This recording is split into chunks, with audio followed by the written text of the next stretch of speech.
Good morning, everybody, and a very warm welcome from my side. My name is Christoph Wenk-Fischer. I'm Secretary General of bevh, the German E-Commerce Association. I'm very proud because today is the opening of a new window for us. Our European view on e-commerce is mostly focused on North America and Asia, and we are in between. But some of us have already been traveling to countries on the African continent, but mostly as tourists. And some of us are already interested in doing business on the African continent. Something I really find poor is that many Germans often speak just of Africa, even we in the title of this webinar, as you can see. But they, I hope not we, they deny the diversity, the differences between the people and the countries there on this continent. We now want to give information and encourage everyone to have a deeper insight into the opportunities the people and the nations on this bright continent offer. But Europe still looks on the African continent as to be developed. And Europe still looks on the African continent as a source just for our own needs. What we often deny is the fact that the people on this continent are bright, clever, creative, and willing to develop society, economy, and prosperity by themselves. A field where we see that creativity and cleverness really accelerates the development of the societies and their economy is e-commerce. I'm very happy, and we are very happy, to be part of a very interesting program with very interesting topics and excellent experts. I hope you will enjoy it and take the opportunity to be one of the first movers. And now I hand over to Aline. She will accompany you on the now following virtual trip. Thank you. Yeah, thank you very much, Christoph. Also, a very warm welcome from my side. I'm a Public Affairs Manager at bevh, dealing with European and international affairs, and I'll be your host today. As you will have noticed by now, Christoph and me have already switched to English. Also, the invitation of this webinar was initially written in German. The reason for this is making me really proud because we're having a real international panel of experts today.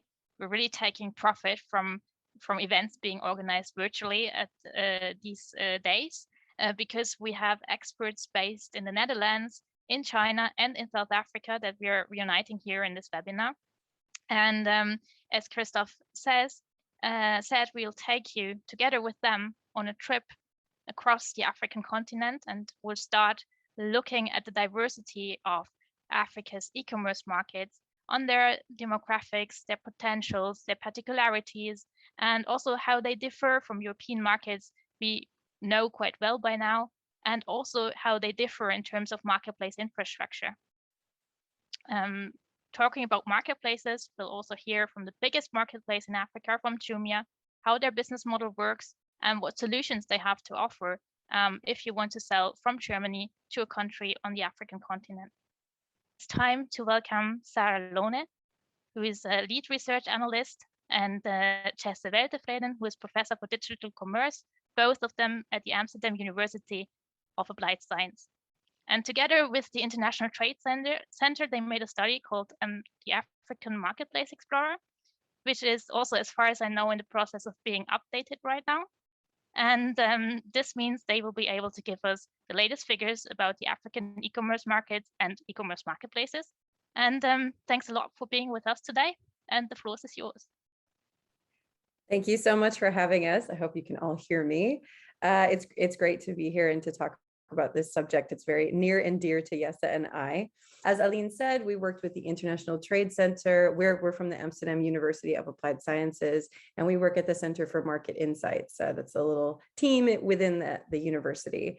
So Jesse is going to give the presentation in the second half of this, but first, I want to talk to you a little bit about some of the particularities about the e-commerce markets that we see. Every year we measure these markets. We measure European e-commerce markets as well. So it should be pretty good. Like I said, I'm going to cover first Africa's e-commerce markets and landscape. And then next up will be Yessa with Africa Marketplaces Explorer. Great. Okay, so this is always an overwhelming slide. Don't worry, you'll have access to this afterward.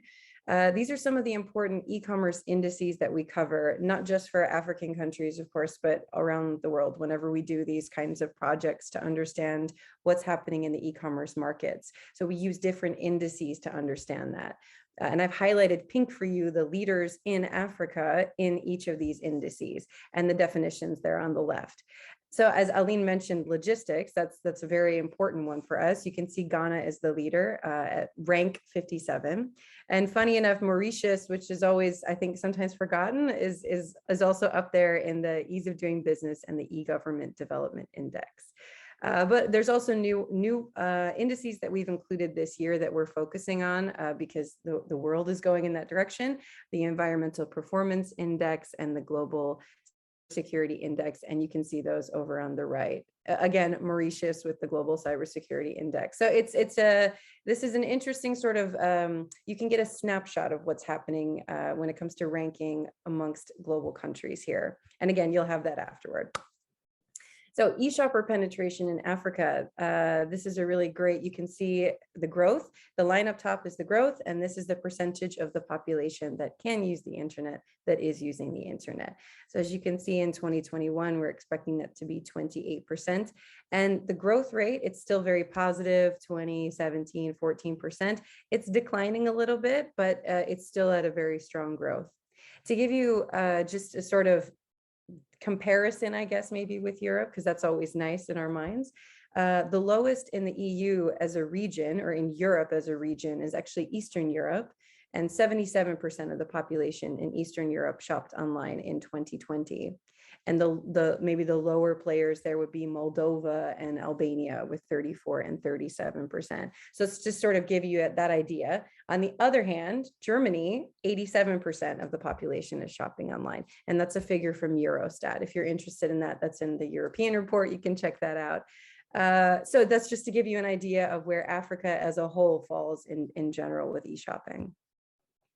Okay, and then estimated B2C e-commerce turnover. Of course, Yessa and I focus predominantly on business to consumer. Business to business is booming as well, but this is where our focus is mainly. And this is in billions of US dollars. So, not euros, but, and it's goods only. So I wanted to give you this to show you what's happening in Africa as a whole. But I wanted to also give you a snapshot of Germany. So Aline and I already worked together earlier this year for the European report, where we have Germany's figures for B2C e-commerce turnover. And you can see the difference, right? So this is in billions of euros, actually. So it's even higher than what you see on the chart on the left. So it's a new market. Well, I guess if you think of Africa as a whole, it's a newer market. All of them are a bit newer, and they're maturing as time goes on. But there's a lot of potential, a lot of opportunity there. And then when it comes to the category differences, I thought this would also be interesting to show you. You can see that fashion is the #1. I don't think that's very different from Europe, and probably Yessa would have some thoughts on that. And then electronics and media are also there. So if you're selling in one of those categories, it's definitely something to consider where you want to go. And then per country, as Aline said, I'm gonna, we can focus on the differences of the countries, because when we do talk about Africa, quite often it's as a whole continent or something as a country, but it's multiple different countries on a continent. And as you can see, that's the same when it comes to e-commerce revenue. So this is all e-commerce revenue. And the top players are, of course, Nigeria, South Africa, Egypt, Kenya, and Morocco. But you can see that really drops right after Egypt. So I wanted to focus on those top 5 players, because those might be the ones that you're interested in the most, perhaps. And within those countries, you can see that the leading payment methods, in case you're interested in this is some differences between European countries and some African countries. Cash is still very much king in Egypt and Morocco, and in Kenya to a certain extent. which is something very different for us, especially in Western Europe. We don't see that so often. In Eastern Europe, still cash is used, but less so, of course, from the pandemic. But South Africa and Nigeria, not. Card is actually leading there, which is something you want to consider if you're looking to sell into an African country. Perhaps card is an option that's a bit more, something you're more used to if that's how you're selling in Europe already. So it's easier to adopt that rather than starting anew in a new country with cash that maybe is a little daunting for some. Okay, I think this might be my last slide, and then I'm going to hand it to Jesse because he has the really interesting data. I just wanted to show you this. I like to give retailers or anybody who's looking to sell into another country, I like to give them an idea for what the consumer's expectations are when it comes to e-commerce. And as you can see, consumer reviews are very helpful on the internet. This was a consumer panel that was done. The data was collected on what consumers think is important in e-commerce statements. Customer reviews being very important, but also doing research when they plan a major purchase. This really isn't different from Europe. These are also some of the most important things. And also cost is a big one usually for Europe. So just to give you that difference there. But again, this will be available for you afterwards. So if you're interested in one of these countries and you want to zoom in a little bit on it, you can check that out. And I think I'm gonna hand it over to Jesse so that he can tell you more about the marketplaces. Yeah, thank you so much, Sarah, for the introduction and presenting the first figures. So I would now like to dive a little bit deeper in the characteristics of marketplaces in Africa. I mean, marketplaces across the world are, of course, very popular. And nowadays, there are so many marketplaces. They really dominate e-commerce all across the world. And at the university, already for a couple of years, we have been building up a database of marketplaces across the world. And this is just a figure from that database to give you a sort of perspective that marketplaces are actually everywhere. Of course, there are a lot of marketplaces in big e-commerce markets like China, the US, but certainly in Europe. I mean, Germany is also one of the leading marketplace countries in Europe and in the world, to be honest. So you see that in the developed countries, there are many marketplaces. But what's also striking from this picture is that marketplaces are everywhere. So even in small, tiny island communities, we still have marketplaces. So they are everywhere. But that being said, the characteristics of those marketplaces really differ among countries. And also, especially when you compare Africa to Europe, for example. I will come back to that a bit later. Yes, Sarah already mentioned the International Trade Center. We work already together with them for quite some years, and they are really focusing on helping businesses in Africa to become online, to do business online and to use e-commerce. And also help them to explore the opportunities of marketplaces. So for that reason, in the past years, we set up the Africa Marketplace Explorer, which is a free online tool that provides you all kinds of facts and figures about marketplace in Africa. And well, when we started this project together with them, we really had no idea how many marketplaces we would find, but to our surprise, we ended up with a data set of more than 600 marketplaces and almost 2,000 marketplace websites all across the African continent, which was a big surprise to us because we thought, well, yeah, there isn't much going on in Africa, but actually there are really many marketplaces. And what I will do in the remainder of this presentation to give you a clear overview of the marketplace landscape in Africa, and hopefully this will help you to make, as a German merchant, to make a better decision whether and where you should invest in Africa with regard to e-commerce. So let's dive into the results of marketplace in Africa. First, this picture gives you information about how many marketplaces we see across Africa. And what you can see here is that mainly Northern Africa, so the Arabic-speaking countries, they have a lot of marketplaces. So Morocco is high on marketplaces, Algeria, Tunisia, and Egypt. and also South Africa. They really are the leading countries in terms of number of marketplaces they have in Africa, whereas in Central Africa, we see a lot less marketplaces per country. So that's, yeah, basically the top countries in terms of numbers are either in the north or deep in the south, mainly South Africa. In our database, we not only look to numbers, but we also have web traffic figures.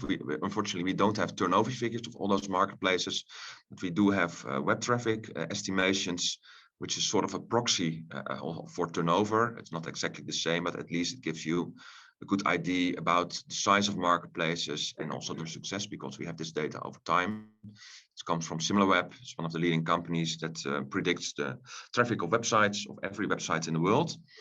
And we use that to define the success of marketplaces, not only in Africa, but across the world.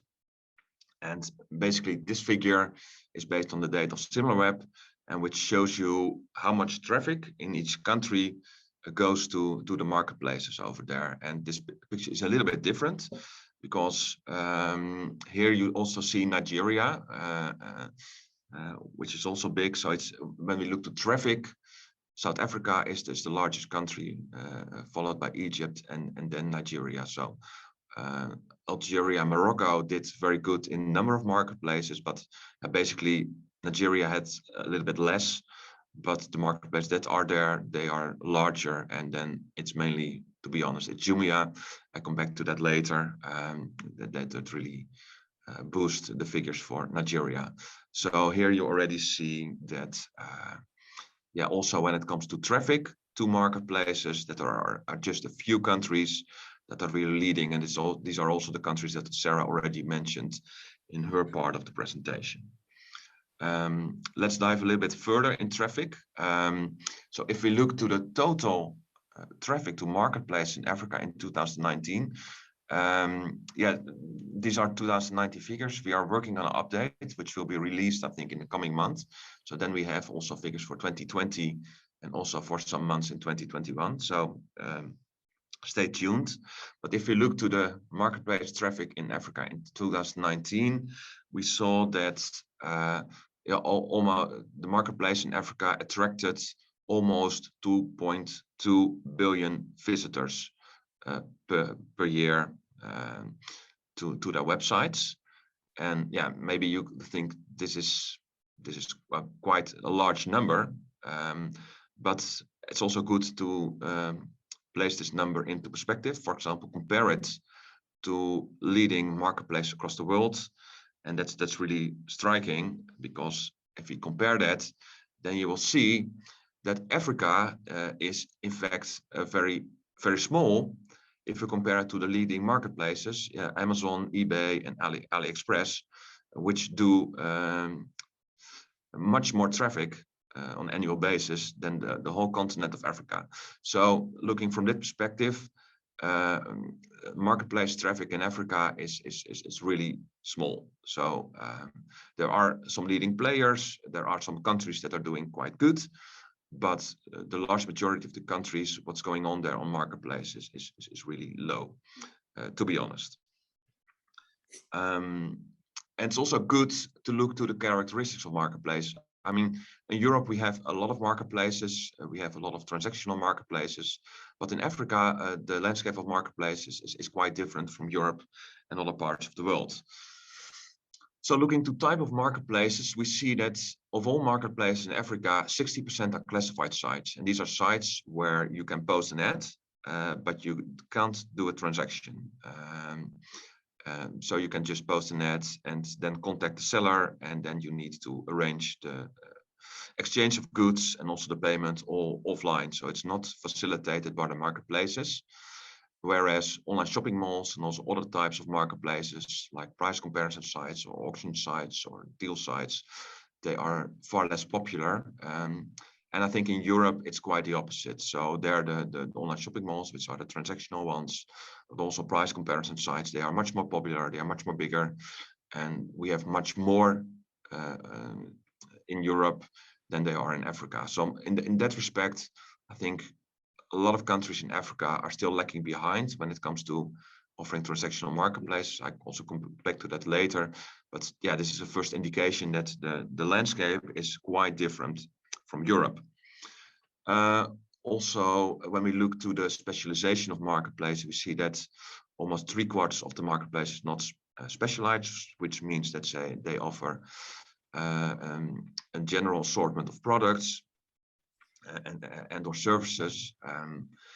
And well, we have some marketplaces mainly specialized in vehicles. And what's interesting there for Africa, that there are a lot of marketplaces that are that have an origin in Japan. So we have a lot of big importers of cars that work on the African continent, that have set up marketplaces for people in many countries in Africa to make it easy to buy a Japanese car. Yeah, car marketplaces are quite big also in Africa, but also those are not transactional. So you can just see an ad and then you need to contact the seller. Also, yeah, I already said it, transactional versus non-transactional. We see that in Africa, more than 70% of the marketplace are non-transactional.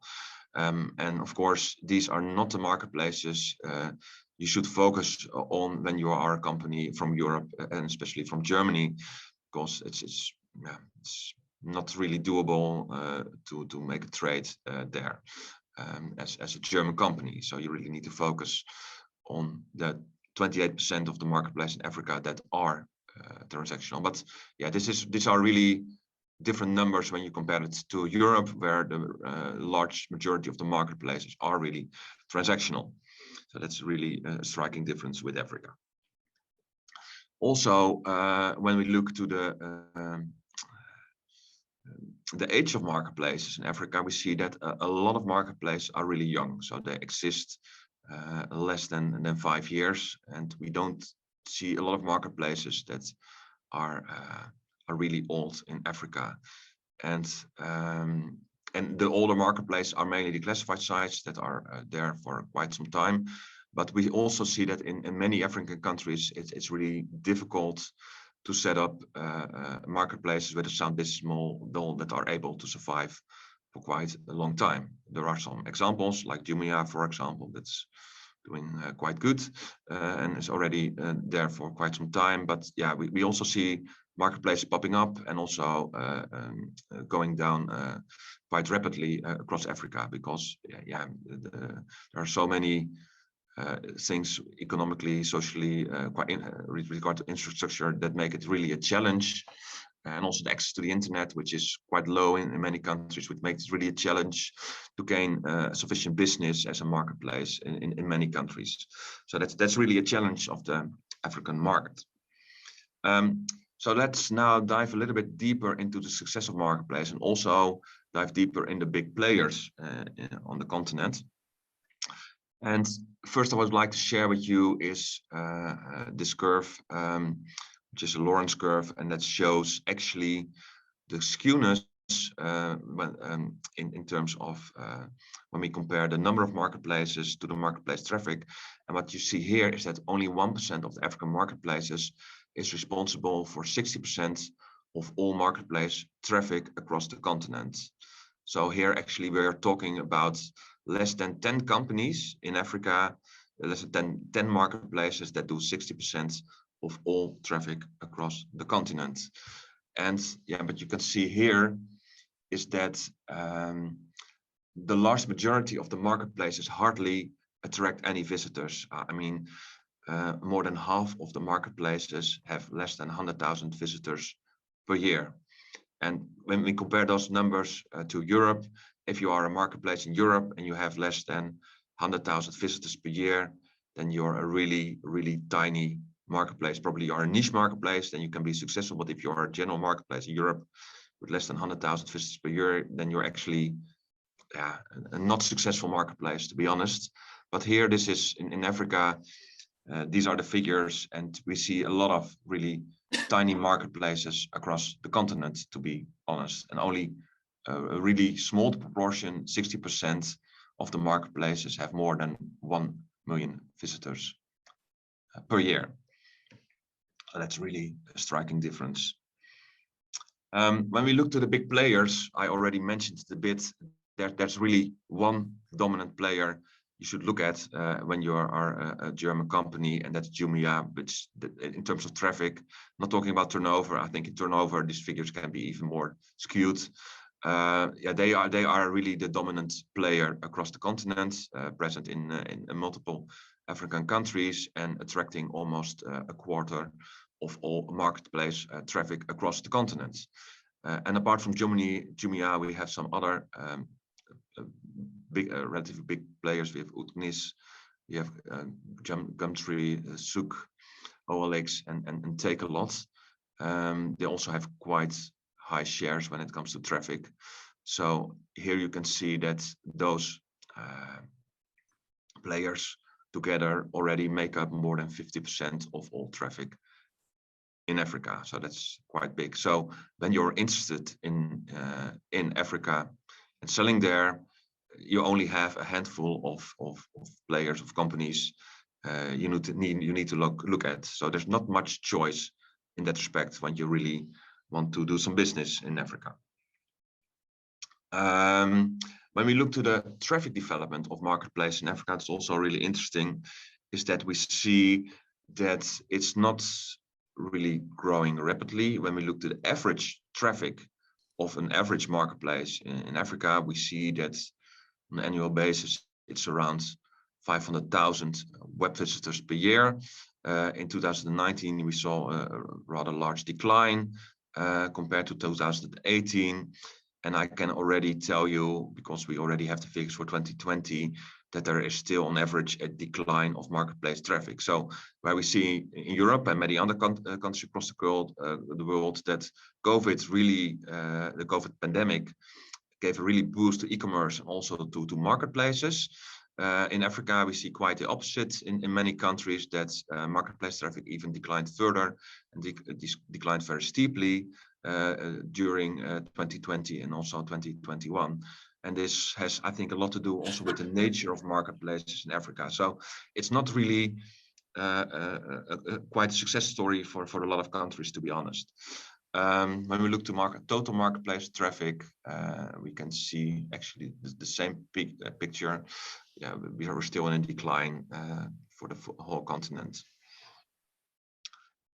So overall, the total traffic in Africa, marketplace traffic, decreased with 5% in 2019 as compared to 2018.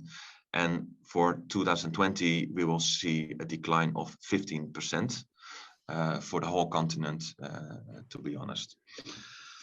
So it's in that sense, it's not going well with the marketplace in Africa. But as I said, a lot of marketplaces, they are non-transactional. And I can also imagine that when you are a non-transaction marketplaces and there's a pandemic, maybe people don't want to, and a lot of trade still is going on physically. Maybe people just don't want to trade online on that. So that's my hypothesis on that, and we will look further into that with our research that is coming out in the coming weeks. When we look to the growth of marketplace traffic and we look to type of companies, we see that, yeah, mainly the classified sites where you can't do a transaction and where the trade actually is going on largely offline, they are really in decline from 2017 and onwards. And the online shopping malls, they grew in 2019, still in 2009 a little bit. But I think for 2020, all types of marketplaces will decline a bit in terms of traffic. And I still need to say we have traffic figures. In terms of turnover, you can still grow, of course, even when traffic is declining. So this is just a proxy for that success, but of course, turnover figure is a better way of explaining their success. But unfortunately, we don't have turnover figures for all 600 marketplaces in Africa, but we do have the traffic. When we look to the transactional and non-transactional marketplace, we see actually the same picture, whereas the transactional marketplaces are still growing in traffic and the non-transactional marketplaces are in a decline. So I think transactional marketplaces for the longer term, they are really the future of Africa, and non-transactional marketplaces, I think they are something from the past, and we will see a strong decline these marketplaces in the coming years. In Africa, that's my expectation. When we look to the marketplace traffic growth index per country, we see quite opposite image when we look to traffic distribution and number of marketplaces. Here we see a lot of strong growth in Central Africa, really tiny countries, and this is not really a success story, to be honest, because there we have really tiny marketplaces with small traffic numbers where we can have very easily high growth percentages. But yeah, when we look to absolute traffic numbers, these are not the countries to be. So if you really want to trade in Africa, you still need to be in Nigeria, South Africa, Egypt, Morocco, Algeria. These are the places to be. So this is not really showing a success picture. It's just showing that there are really a lot of countries where marketplace traffic is low, and when there is an increase, then it's quite easily a very big increase, to be honest. And looking at the bigger markets, we see some in a decline in 2019 compared to 2018, and some in increase. Nigeria did quite good. Egypt did quite okay, but the other countries had a decline in traffic compared to 2018.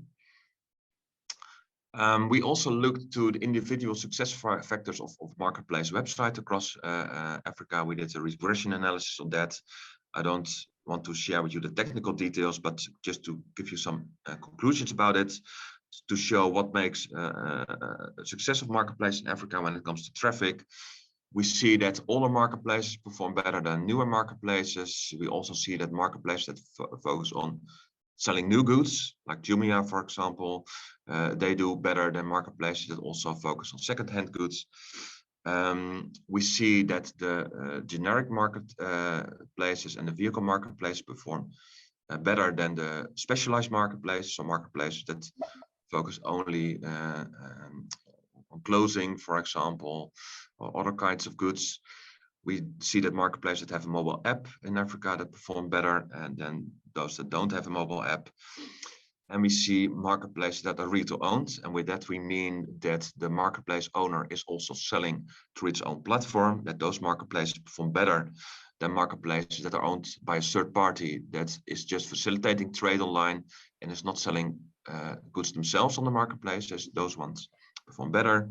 And we see the marketplaces that are not present across the whole continent, but focus on specific markets. They perform better than marketplaces that are present everywhere. Looking at country factors, we see that the bigger economies perform better. So if you're a marketplace in a big economy, like South Africa, like Nigeria, like Kenya, like Egypt, marketplace in those countries perform better in terms of traffic. And also countries that have already an internet penetration of over 50%, there we see the marketplaces much more easily thrive than in countries where internet penetrations are lower. And I think that's really in line with the figures that Sara already presented earlier.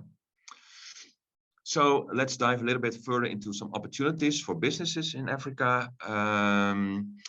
Of course, as a German company, it's important to know what are the possibilities to directly sell on marketplace websites in Africa.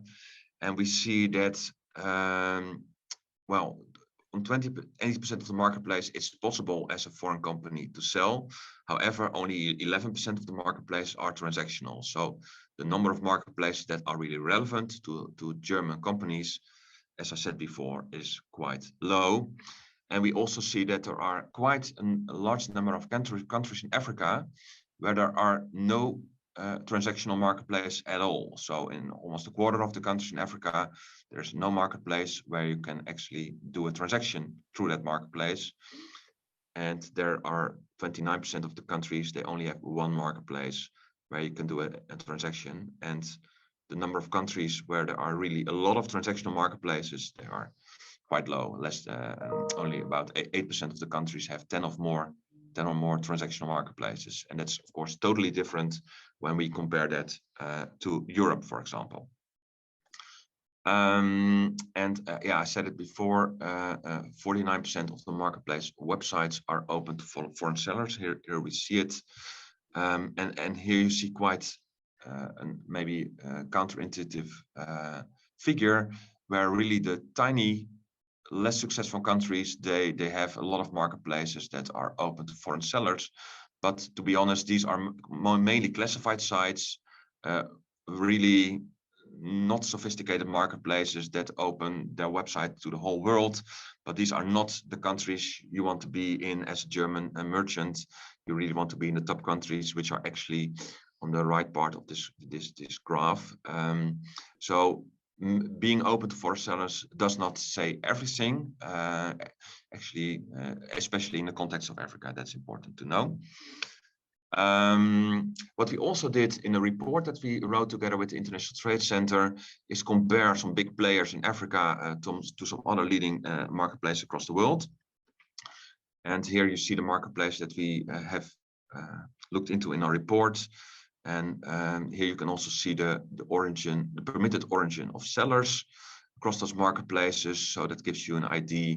This is from the African perspective. So from how many African countries you can sell on specific marketplaces, and that differs quite a lot. But in the report, if you're interested in it, we also dive deeper in the payment options, the product categories they offer, the buyer countries, the cost of trading through those marketplaces, the seller qualifications, and also seller standards. So if you really want to know more as a German company to sell on one of those marketplaces, you can look in our report and read everything about it you need to know before you start selling in Africa.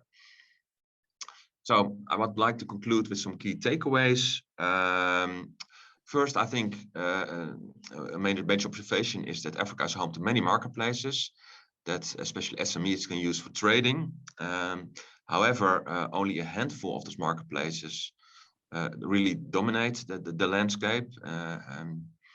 So it's a handful of countries and handful of marketplaces that are really interesting for also German companies. And yeah, the possibilities to directly sell internationally via African marketplace or vice versa. So if as a German company sell on the African continent, they are really limited, to be honest. And yeah, also to be honest, many marketplaces across Africa, they really struggle to gain momentum. So a lot of marketplaces are not successful, and only a handful are worthwhile to look into as a German company. And I think for African marketplaces to thrive, a really strong economy and a good infrastructure is highly needed. And there are a lot of initiatives in that respect. And I think for the coming years, economies will be stronger and infrastructure will be better. So that will give a boost in the coming years also for marketplace in Africa, but at the moment, it's still a struggle in many countries.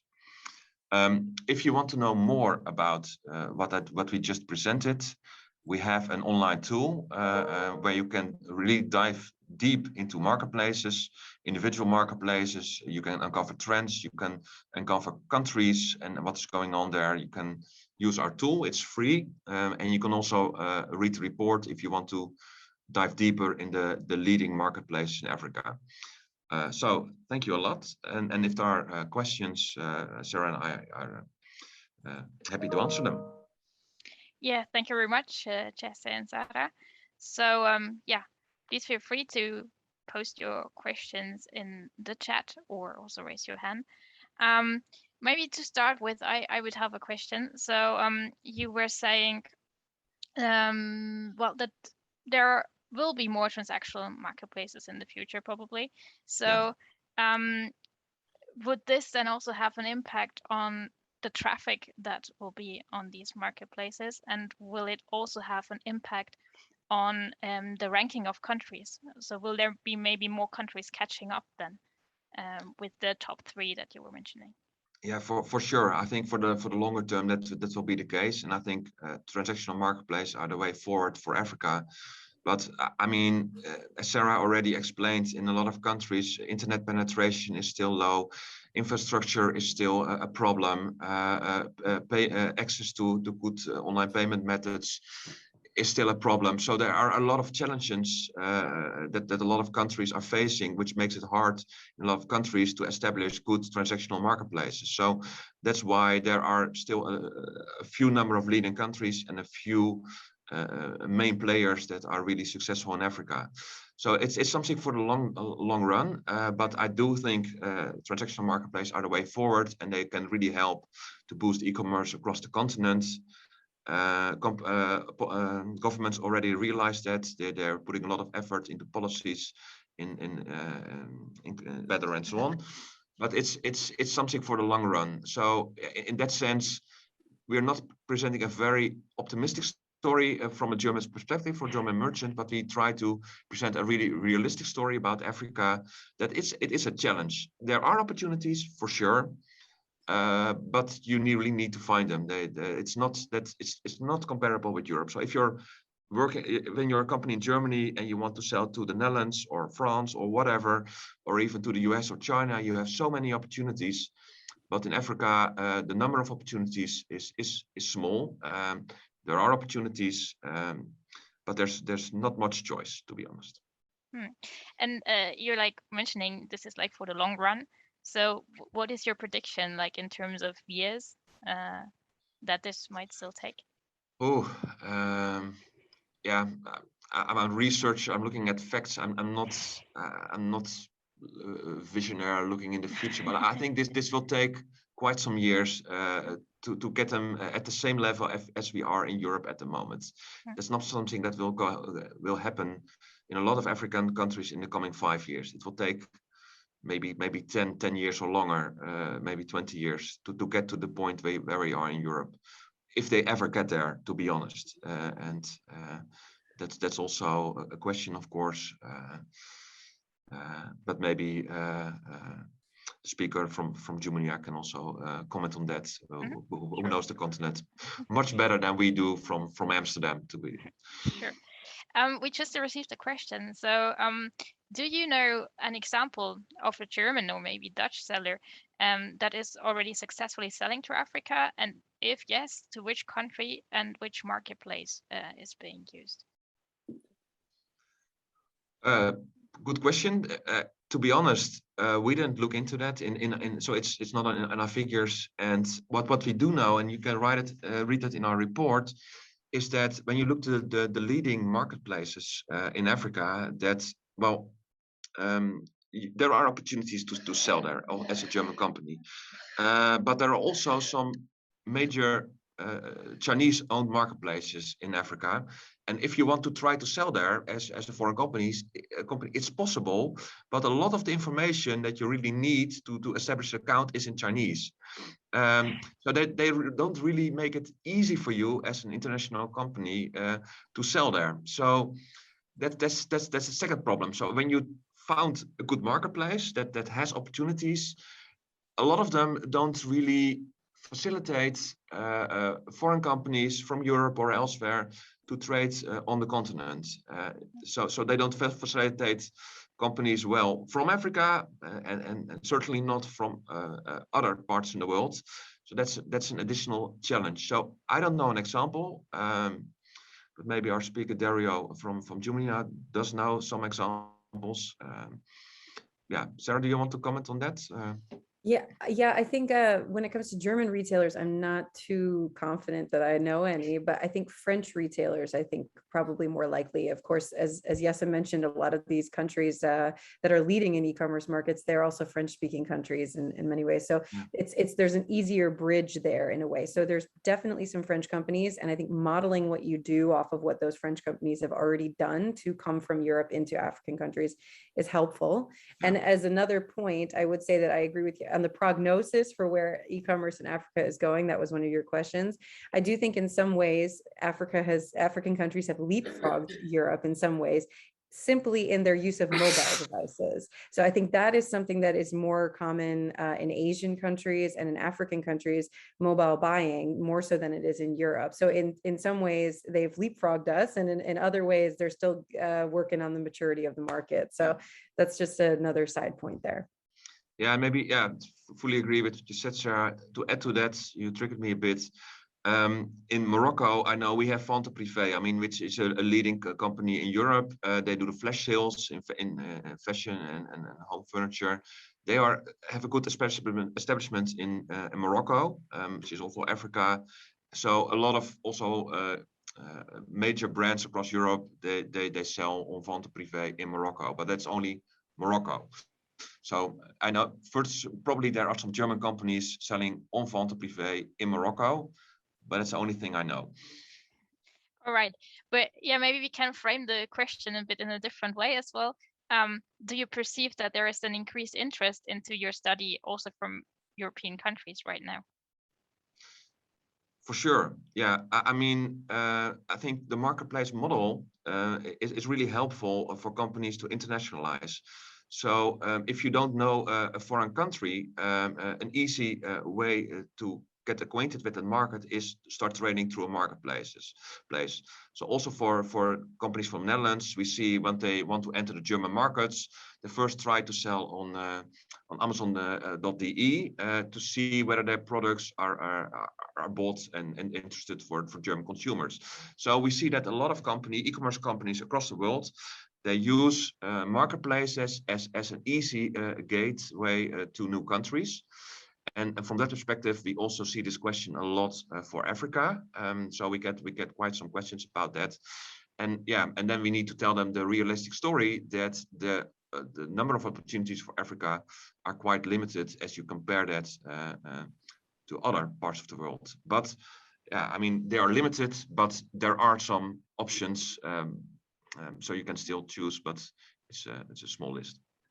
I do think that based on all the webinars and all the research and everything that Jesse and I are always doing in regards to this specific Explorer tool, we see way more interest, I think more so than we did a couple of years ago, from European countries looking to sell into Africa. So it is, I think this tool helps them sort of frame it where they can say, oh, okay, I want to go here, I want to go here, because otherwise you're sort of shooting in the dark, right? You don't really know what's happening.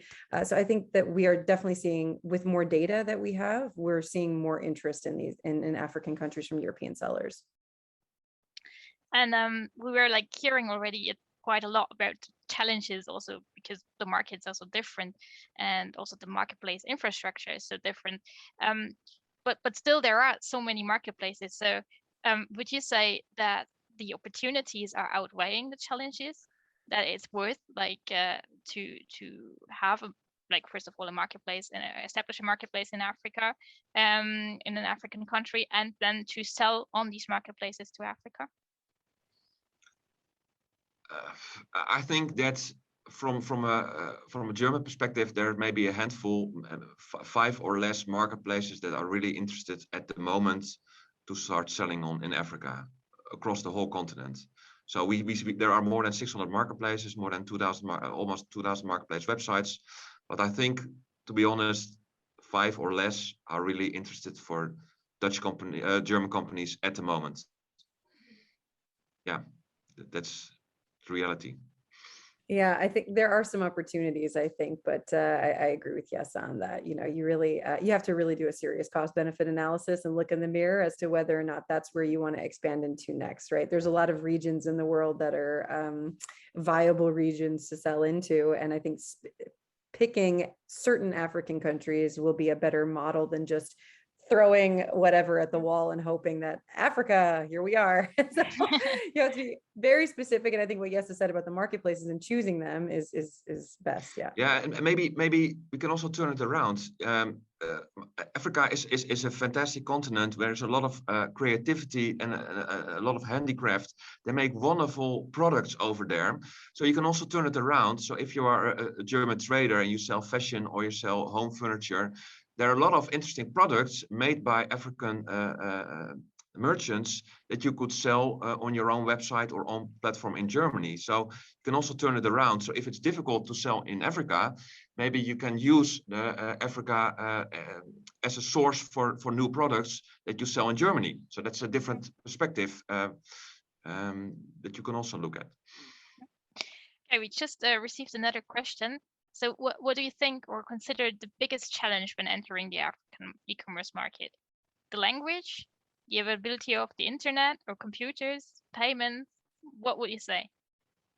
I definitely think infrastructure, but not in the way that we all think of it traditionally, but just generally speaking, roads and highways and moving freight from country to country is definitely an issue. There's been a lot of foreign investment from China and from the US and from other countries into African countries to help with infrastructure, but there's a long way to go. And I think we know there's a large portion of the populations that are unbanked, and that is a risk for retailers who want to sell into countries where lots of folks are unbanked and don't have a bank account or a credit card or debit card, because that means you're going to have to go with cash on delivery, and that is always a riskier decision and method for the retailer more so than for the consumer. And I think that might be where folks get a little bit of cold feet on selling into some African countries.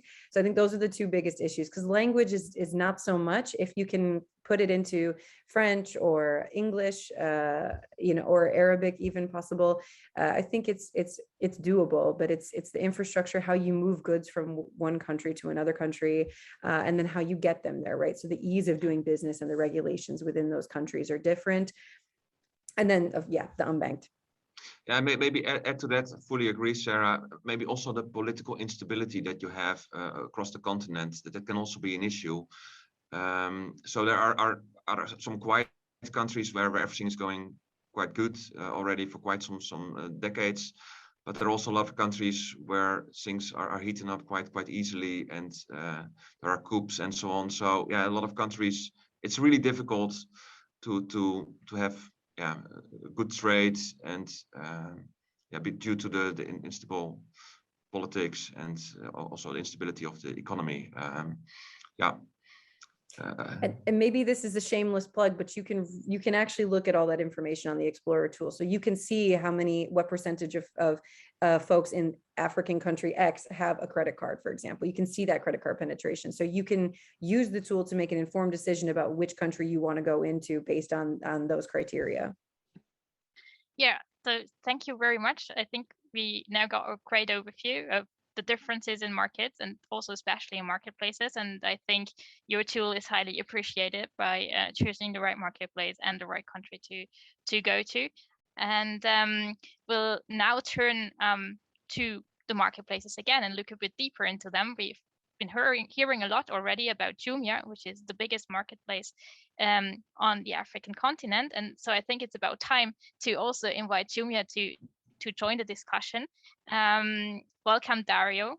Dario Latorre is Chief Commercial Officer at Jumia and responsible for cross-border e-commerce, and he's based in Shenzhen in China. And he'll explain to us how Jumia's business model works and how Jumia can facilitate the sales of goods from Germany to Africa. Thanks a lot for being with us today, and we're looking forward very much to your presentation. Good morning, everyone. Thank you very much for the introduction. It's a pleasure to be here with you all. And also, Jesse and Sara, I think your presentation was extremely insightful. Gives me a lot of discussion points, a lot of very detailed data points. Some of them, of course, I am aware of them. Some of them actually are new to me. So definitely very, very interesting. So I'll start sharing a short presentation about Jumia and what do we do, and how actually, as a German company, you can reach the African continent, and which markets and how to reach these markets. So I'm going to talk about our group, our 9 years story and journey. Then I'm going to introduce the African market potential, but very briefly, and from our perspectives, specifically on the countries where we have business in. Then I'm going to talk about how we tackle some of the challenges that were mentioned. So what is our established footprint, and what is the ecosystem that Jumia has built in Africa. Then how can actually we work together? What are the business models, and how can we actually facilitate and help you to onboard on our platform or marketplace? So actually, our journey starts in 2012 and starts in Germany. Starts in Germany because actually our first investor in our Jumia is actually started from Rocket Internet, which is a German company, and with the support of Rocket Internet as a leading investor, we started the business in Lagos, in Nigeria. Lagos is the economic capital of Nigeria, and which is the largest country in terms of population. And in the same year, we had launched Morocco, Egypt, and South Africa, which are actually these 4 countries are the 4 countries that in the previous presentation were mentioned to be some of the larger markets in terms of traffic and also other aspects. We have expanded in other markets in the following years very, very rapidly. In 2014, we actually introduced the first Black Friday as a commercial promotion event in Nigeria, the first time in Africa. And actually, this is coming to the new edition of 2021, which we are preparing now, which is starting on the 5th of November, and it's going to last until the 30th of November 2021. Then we have reached the milestone of 1 million active customer in 2015 already, and 2016 we have expanded to other markets, especially in East and North Africa. We have received strong investment, further investments from leading investor and big companies from all around the world, including Goldman Sachs, AXA, Orange, and some of them are still key investor in our company. In 2016, at the end of 2016, we have launched the Jumia Global Division, which is actually the cross-border division, which I am actually responsible for under the commercial aspects. And we have established this office in Shenzhen, in China, because of course, China is the primary, as you may have understood and read in other reports, China is now has surpassed USA in terms of actually being the primary trader with African continent in the past years. So definitely China has large volumes in the lower value items, in the low priced items. So it's very relevant for us. And of course, we are expanding and looking at other regions in the coming years. And we have introduced in 2017 Jumia Pay, which is a very important building block of our ecosystem. And in 2019, actually, we have completed successfully our IPO in the New York Stock Exchange in April of 2019, proving our to the markets and proving the whole world that actually African marketplace has a purpose and makes sense under also an economical perspective, and we can build a sustainable business and we can build a global business. We have launched an additional tech center in Cairo in 2020, and we have actually opened this year different sourcing hubs for cross-border from Dubai and Turkey. And 2022 will be definitely a year of expansion of many more origin points to support global sellers to actually reach the African continent. This is part of our ceremony in New York Stock Exchange in April 12, 2019, which was definitely a very important milestone and also gives us the credibility to all the brands and partners that we are a solid company and here to stay in the next decades. So in terms of some demographics, I think that what is remarkable is also the population, right? So population of Africa is 2.5 times the population of the European Union and as much as China or India. So this is a very sizable population. And as of today, across the continent, we actually have about 500 million users. This business environment locally in the African continent is extremely fragmented into multiple SMEs and merchants that are present locally. However, these household spending on the population are already, this is online and offline, has already reached 4 trillion. So this is actually is already a sizable addressable market.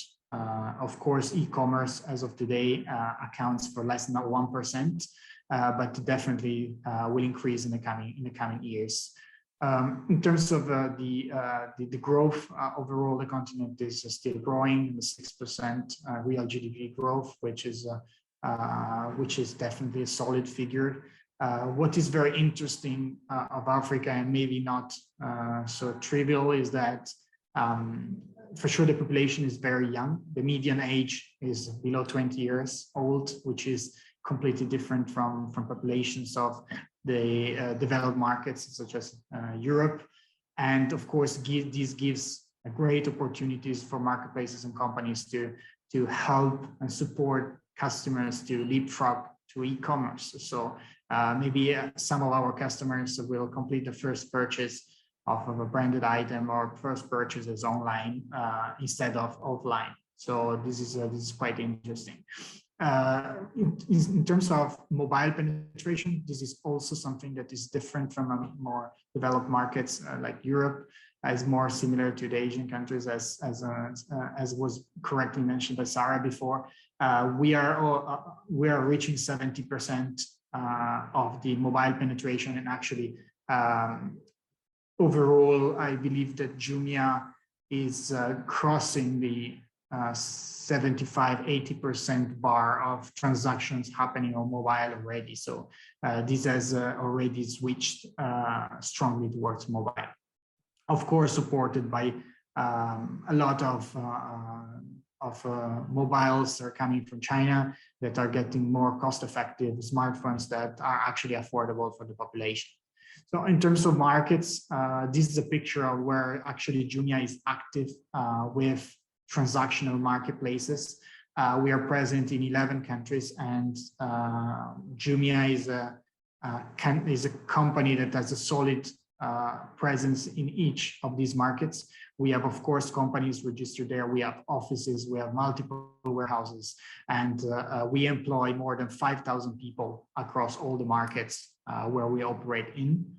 We actually are in 11 markets, but if you look in the perspective of the opportunity, as also Jess mentioned before, and Sara mentioned before, there is strong skewness of this market and where the opportunity is. So these, even though we have 55 countries and territories, you would have to select just few countries where to have business with. And Jumia's footprint is about 600 million people in terms of population. However, if you look at it in GDP perspective and the internet users, we're looking at 70% of Africa. So this makes definitely Jumia the marketplace and the best option for foreign companies, for international companies that want to reach Africa. And we would be more than happy to support and facilitate this cross-continental business. In terms of ecosystem, this is also extremely important. We have built a very solid ecosystem that doesn't entail only a marketplace, because there is much more around it, and this makes dealing with Jumia much easier, both for sellers and customers. So in the marketplace, of course, we have brands. We work with all the most important brands and groups across multiple categories. So in the computing, of course, we work with Apple, we work with Samsung, we work from phones with most of the Chinese players of all tiers. Xiaomi, and appliance, we work with Haier. We have FMCG, so consumer goods. We work with P&G, Reckitt Benckiser, and a lot of the groups. And then we have as well local sellers that, of course, are very important for us, and we are very much committed to support the local communities, the local environment to be a seller on Jumia, because of course this creates more awareness of the internet environment, and of course the more sellers, the more people will be engaged to e-commerce, and it will be definitely beneficial.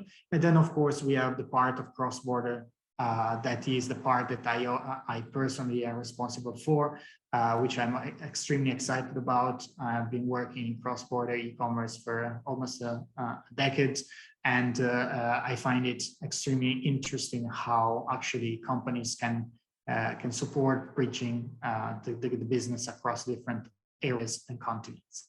Then on top of the marketplace, we actually have our logistic arm, which is called Jumia Services. This company is actually in charge of all the last mile delivery and storage, warehousing, and fulfillment. So when we came to Africa about 10 years ago, actually a lot of the infrastructure was missing. So we have used our international experience as a group to build warehouses and fulfillment centers to enable the e-commerce business. And as well, we establish our own delivery fleets that definitely are giving the best customer experience in terms of deliveries. The other very important building block is Jumia Pay. We are a licensed payment company and gateway in most of the countries we operate in, with only few exceptions. We allow, as PayPal, if you can say, or other companies to register with a credit card, and you can add balance into Jumia Pay, and you can actually use this app to pay on Jumia Marketplace, to charge the bills, to do so many things that will make your life easier as an African consumer. So we have a large customer base, we have strong logistics, payments. Jumia Pay does some minor lending and micro lending. We do have data, and we can support brands, national brands, to actually advertise in Africa. We have another company, which is Jumia Advertising, which supports any company that wants to advertise online, but also offline in each of the markets. So we can actually give a 360 service to companies and partners. We have also another part, which is actually our delivery, food delivery and on-time delivery for grocery. So this will complete the entire ecosystem. So we aim to be the daily life companion for all the African consumers, where can actually perform a lot of different things, and we can interact heavily in the life of people. And moving from a platform that, as we started, to heavily in electronics and TVs and mobiles, to like everyday products. So you can see on the right, like also helped to the pandemic trends, the shifts in terms of items sold. So this is not value, but this is sales in terms of items. You can see fashion is definitely the biggest category. And then we have FMCG, beauty, perfumes, home and living, that have been recently the most growing and fast growing categories. Then electronics and phones are still very important, especially if we look at in a GMV perspective. How can actually you can work with Jumia? So as I mentioned, we have 11 markets. With our overseas warehouse model, you can actually work with 9 markets internationally. So actually collaborating with Jumia Global, you will be able to access only 9 of the markets. Algeria and Tunisia are not accessible, mainly from a regulatory perspective. So you would need to have a company registered into those countries to actually be able to do business, especially in the part of payment remittance. So what this means is actually that Jumia Global helps also you to see our markets as a one market, because these 9 markets, actually you will be able to access them with only one contract, with only one company, which could be your original company in Germany or in the European Union or wherever your company is incorporated. For the dropshipping business model, that means that your stock is in your countries of origin. This is something that will be enabled in the coming months or year. And I will go in the detail now of these models, so you have a better understanding of them. So the FBJ business model, that means fulfilled by Jumia, that may sound familiar to the Amazon system, basically allows to give opportunity to store the items into our fulfillment centers, which are absolutely safe and state-of-the-art in terms of management. So goods are safe, of course, and we have, so you don't need to be worried about the part. So the model, how does it work? You basically have an account on our platform. We will support you list products on our platform, and then you will be responsible to submitting a request to send some items. We will approve these requests after aligning on quantities and the pricing of these items. We will do this to support you and give you some guidance, especially at the beginning if you're not familiar with the market. And then you will be responsible to sending these items to our warehouses. Each country has its own individual warehouse, because also you need to understand that Africa, due to the lack of infrastructure, and also even though there are some agreements in terms of trade across countries, it's not that simple to import and export within the African continent.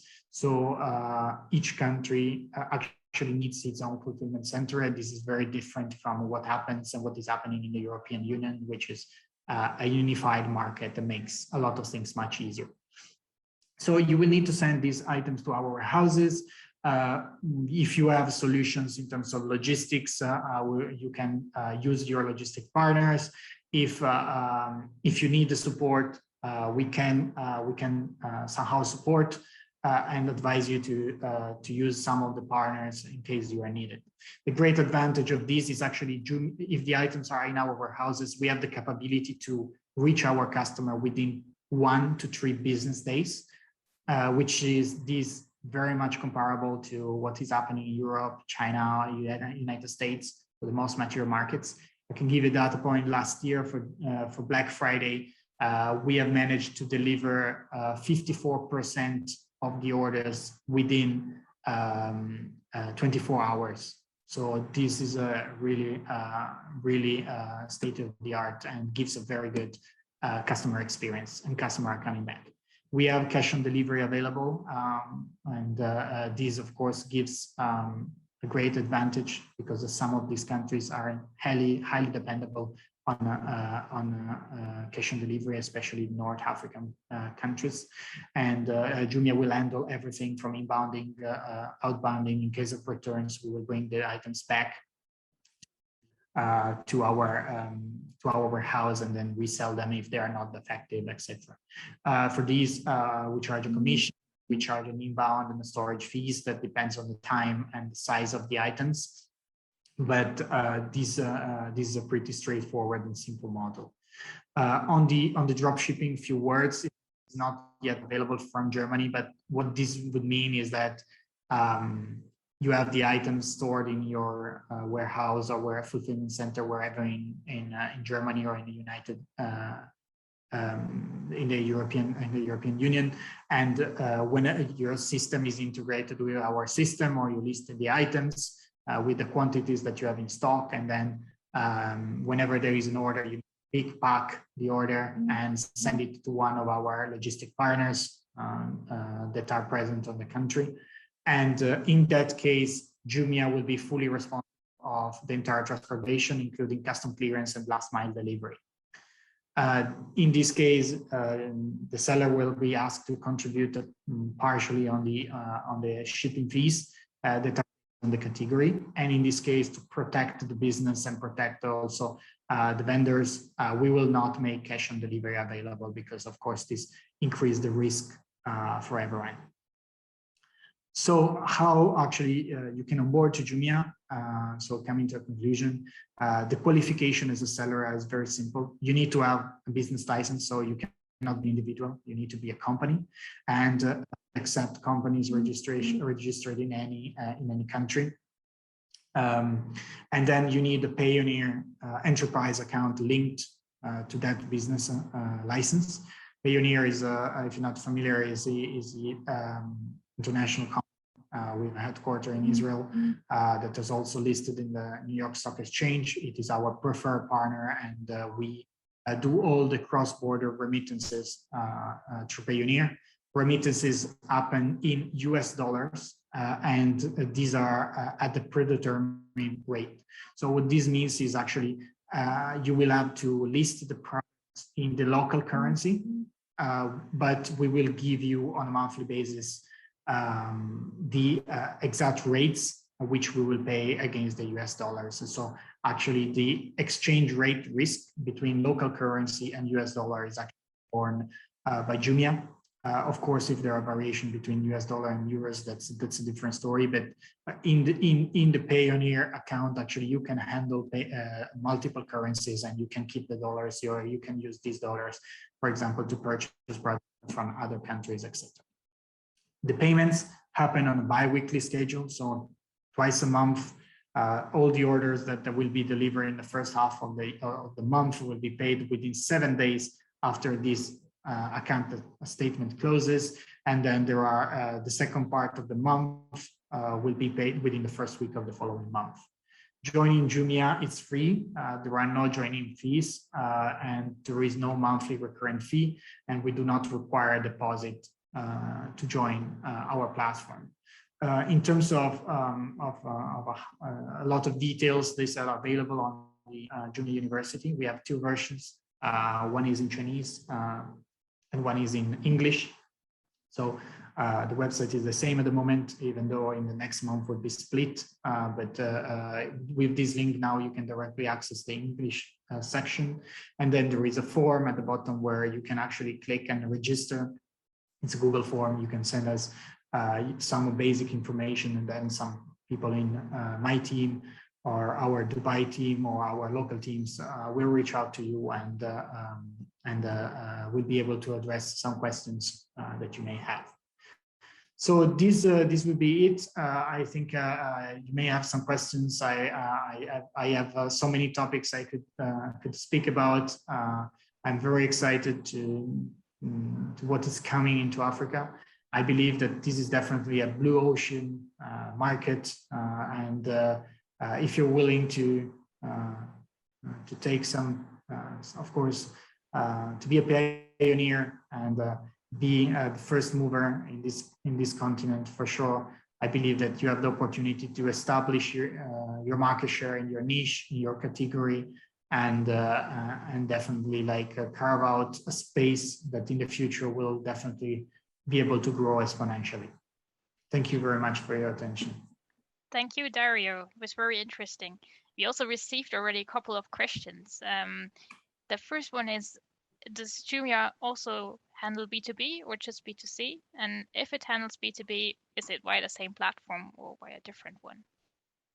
Yeah, I think that's a great question. So through the platform that the main transactional website, we do not have B2B online. We do have B2B teams that are sometimes handling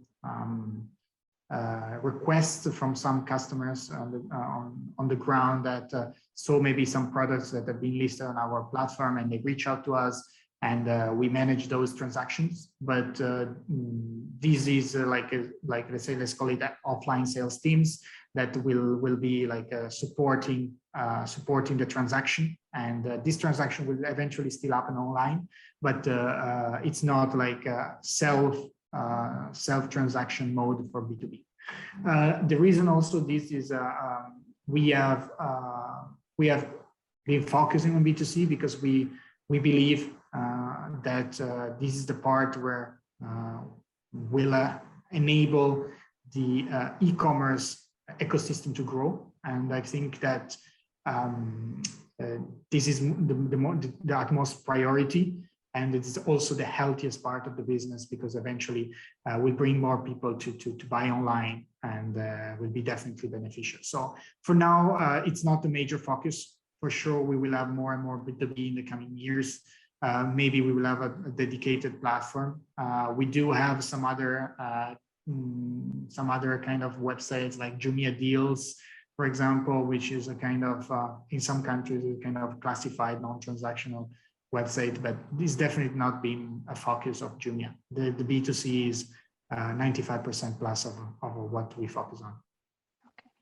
And talking about B2C, we were hearing already a lot in the first presentation and also a bit in yours about challenges that are out there on the African continent in the different markets.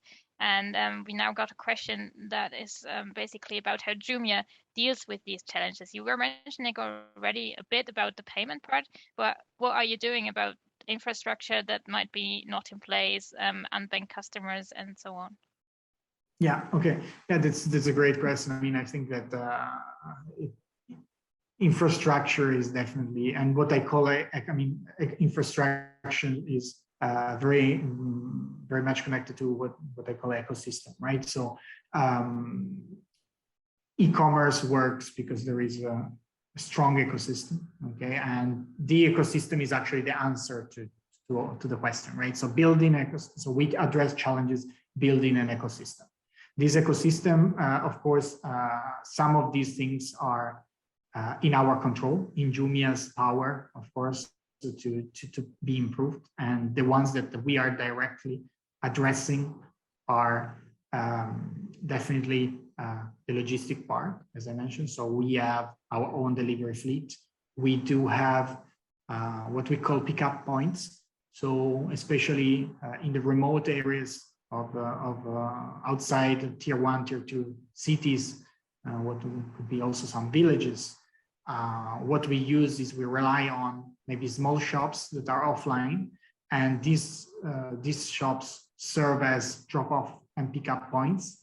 So our logistic network will drop items at those pick-up points, and then villagers or people that are living in the nearby area will go to pick up these items. So of course, give us a great opportunity to be on the territory, to be seen by the local customers. Some people in those small pickup shops may even be able to support some local customer to transact with Jumia, so to place new orders and to pick up the items. So this is really what we do to build like an infrastructure in the logistics side.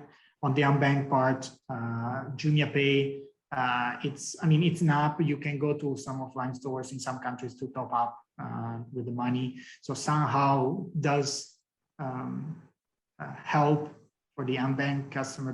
But of course, we are not fully a financial institution as a bank, right? So we can support and we can help transactions. But of course, this we would look at relying much more on like local big bands. And in terms of infrastructure, of course, telecommunications are very important to unlocking this. Surprisingly, in some countries, telecommunications is very good. Before pandemic, I've spent some time in Africa. Now I am based in China, but the past like 2.5 years. But in 2018, 2019, I've done multiple travels, and actually, surprisingly, the internet connection is definitely more than enough to run our app in most of the country very smoothly. So North Africa is introducing 5G, Kenya is introducing 5G already now, but with very, very small, like of course parts, but 4G is already quite widespread, and 3G is available everywhere, right? So I think that the availability of internet is getting less of a problem, and some of our investors are actually, 2 of our big investors are actually in the telecommunication business, which are Orange from the French side and MTN from the Nigerian side. So this is definitely on them more to develop that part in terms of bridges and trade infrastructures, roads, etc. Definitely, it's still a long way to go, especially intra-African parts. That's going to take still more time. But of course, we rely on a lot of also foreign investment, as it was mentioned before. Chinese companies are building interconnection mainly with China to bring goods into the continent easier. A lot of ports, airports are built with the support of the Chinese companies that are building the ports and airports, and of course to facilitate the trade. US is also supporting the trade on his side, and somehow also the European Union. I think, as was mentioned, the North African countries are pretty much tied to France for historical reasons and language reasons. There are trackings of goods that are traveling from France, Spain, Portugal into Africa through Gibraltar, and it's actually possible to trade within the North African region easier than maybe from North Africa going to the Sub-Saharan regions. And so these are the main things for this. Maybe as a follow-up to this, we received another question. How do you handle cross-border tariffs at Jumia? How do you deal with them? Yeah, so in terms of depending on the business model, right? So in the FBJ business model, the way, so the overseas warehouse usually it's a freight forwarder that supporting the vendors to import, that has an agent that usually helps the clearance. So I don't know, depending on the kind of goods and the kind of transportation you're looking at, but I don't know, for a German vendor, and if you're doing like some like not so big items in terms of volumetric weight, I mean, DHL would be an option, or some other international couriers would be an option, and they would for sure have the entire capability to bring the items delivered, the duty paid at our warehouse. If it's sea freight, there are of course like partners that are able to manage the custom clearance, and of course will in this case will be handled by you as a vendor. In the drop shipping business that will come forward, and this is happening from Dubai, from China, it's actually Jumia that is helping to import into the name of the customer, so of the local B2C customer. So we are handling the entire process under like Jumia logistics arm. We are collecting all the items in one place in the origin point. Then we are arranging the international transportation, custom clearance, and the customer will eventually pay some fee, some delivery fees and custom fees. Right. So yes, you have a question. Raise your hand. Yes, thank you so much, Dario. Thank you for the interesting presentation. Really loved it, and I think we also, based on our data, we can conclude that Jumia is the main gateway at the moment to Africa. I think for European companies. I don't know another company that is better at the moment than Jumia, to be honest. That being said, I have a question about challenges. I know that Jumia recently closed operations in, for example, Rwanda and Tanzania, where you had transactional websites. So maybe you can elaborate a bit about the reasons why you withdraw from these countries. Yeah, absolutely. So it's not an easy continent to do business in, right? So what we have discussed, right? So of course, being there and being there to stay means investment, right? So it's not very easy to pour capital and establish an infrastructure that actually gives a good experience to the customers, right? So of course we have expanded in more countries in the past, especially in the pre-pandemic, and then as well, after, like, you know, you enter into the way you develop business sometimes is you enter in multiple markets and you start establishing your presence, and then you see how is the outlook in terms of multi-factors. That could be macroeconomical factors, that could be situational factors, political factors are very important in Africa, and as well the unit economics of those countries, right? I mean, you need to reach critical mass to justify large teams because again, it's not as easy to open a website in the United States or China, where you can plug in and play in so many logistic providers, in so many payment companies, etc. Right? I mean, I went on a website in Germany, I connected with some payment gateway, I connect with DHL, and that's easy, right? I don't need to, of course, to have my own delivery fleet in Germany, right?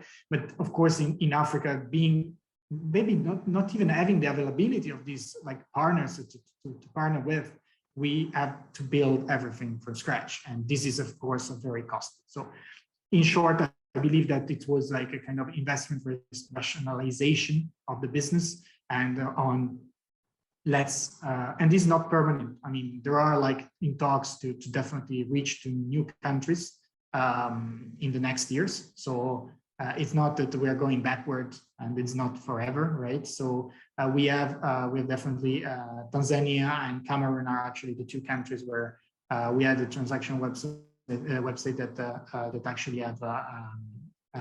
have closed in 2019. So it's mainly like I believe a business strategy focus, in short, and it's temporary. Definitely, it's temporary. Right. Clear. Thank you. I know, Dario, that you told me that you might have to leave as well. So if you allow, I would have two more questions to you. Yeah, Is that sure. okay? Absolutely. Okay. Yeah. So the first one is about Jumia University that you were mentioning.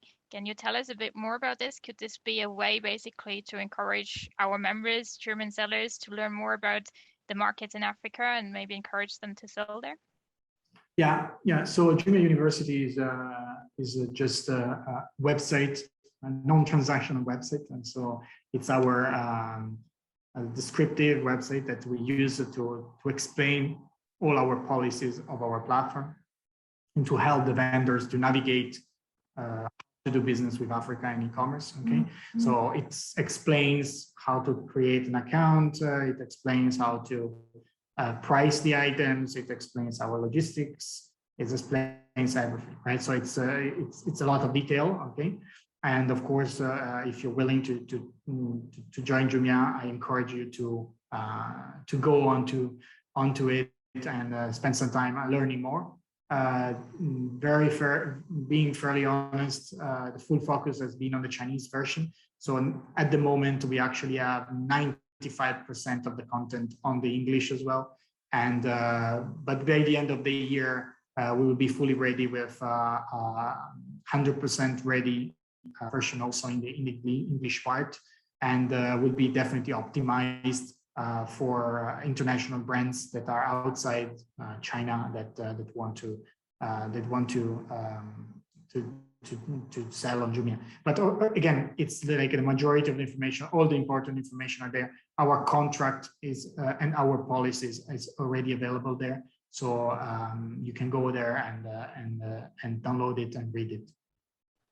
Okay, great. And this brings me to the last question. Basically, you were mentioning that the university is mainly directed to Chinese sellers for now, and you're also based in China, which gives the impression that Chinese sellers have kind of a higher interest at the moment to sell to Africa than maybe Europeans.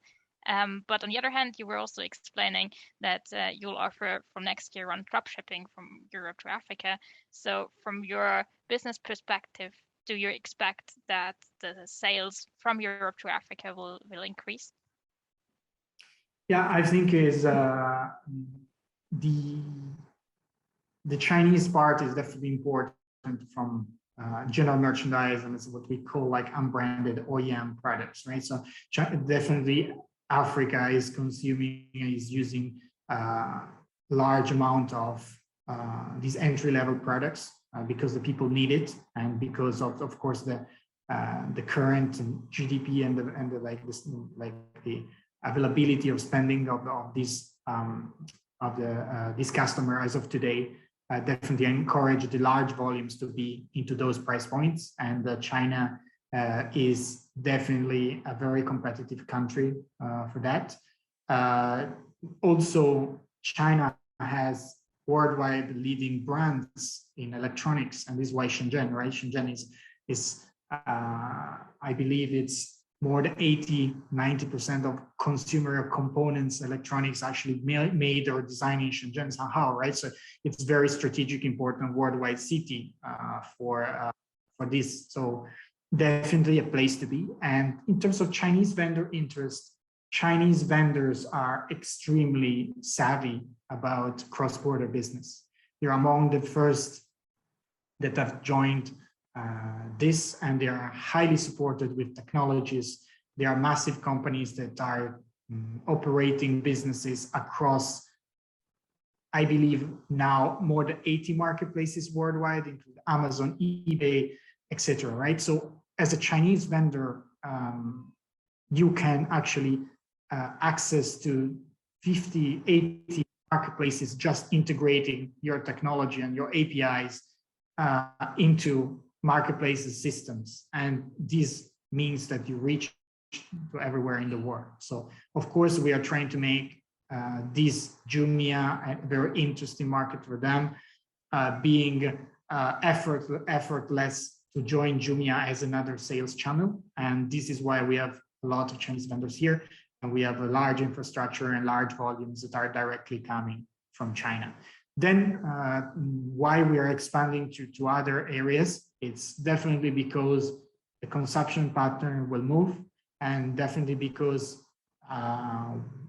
we have amazing American, European brands, worldwide brands that are outside China, that fashion in many other categories that are leading the world. And of course, we want them on our platform, and we are absolutely selling only genuine products. So we highly respect the IP of every single brand.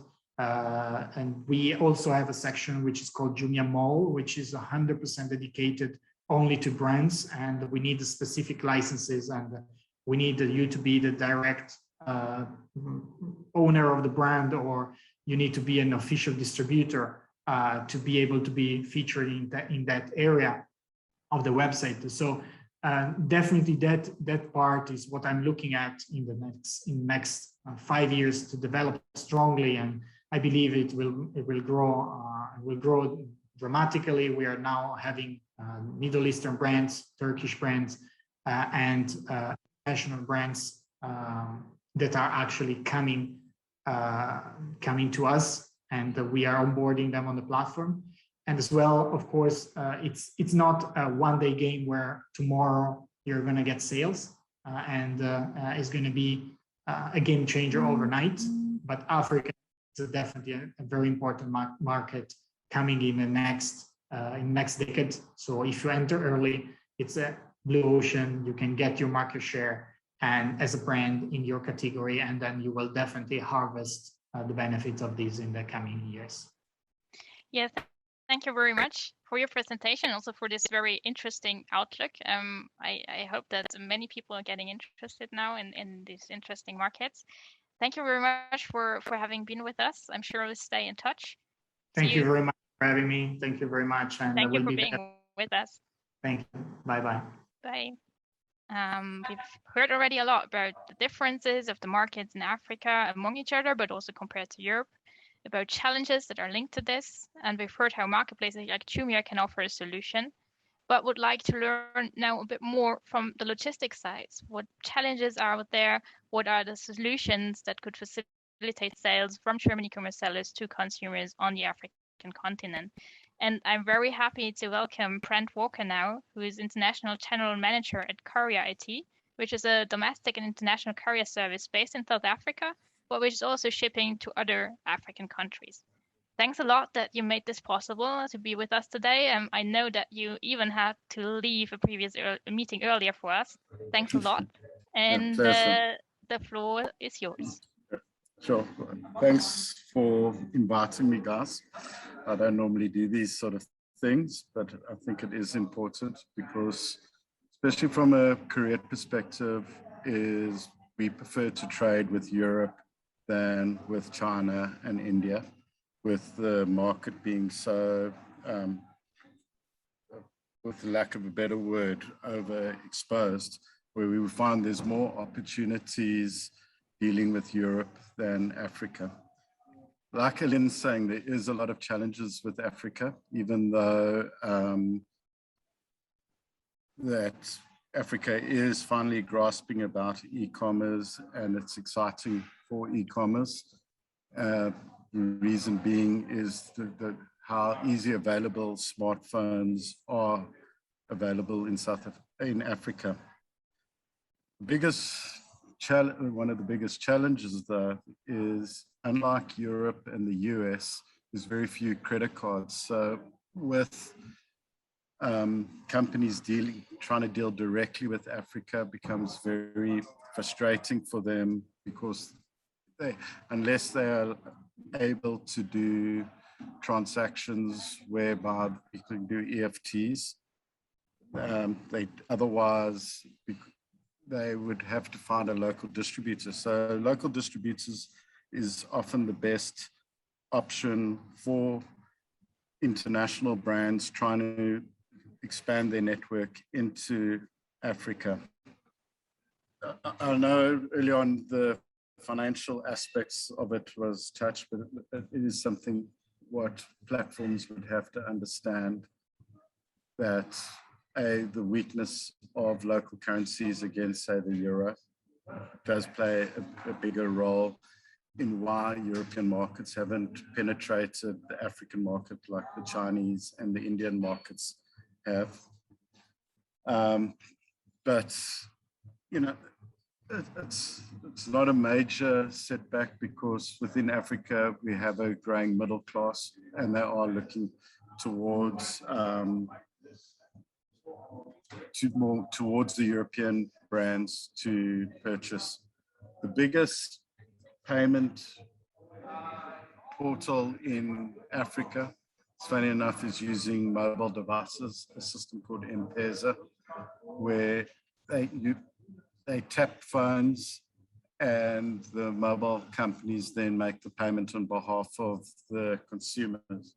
But I won't go too much detail about the financial side of it. The biggest obstacle in Africa, what's going to be faced, is customs.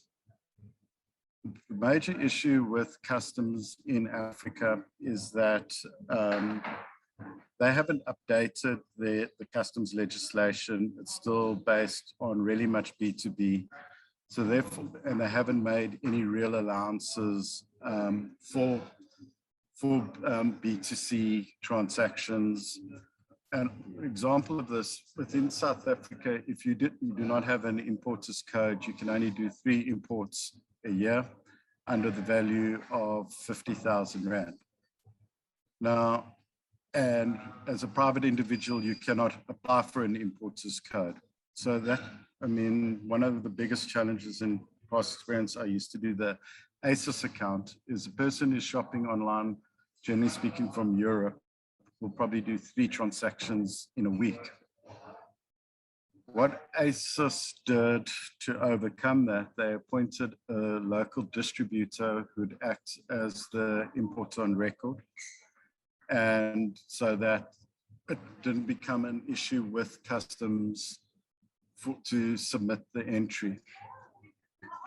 Where your biggest e-commerce destination is Kenya at the moment in Africa, where they don't have the legislation that South Africa has. The only legislation what they do have, what does hamper entry into Kenya, is if the value of the goods is above $1,000, you have to do certificates of conformity, which is basically pre-customs inspection in country of origin.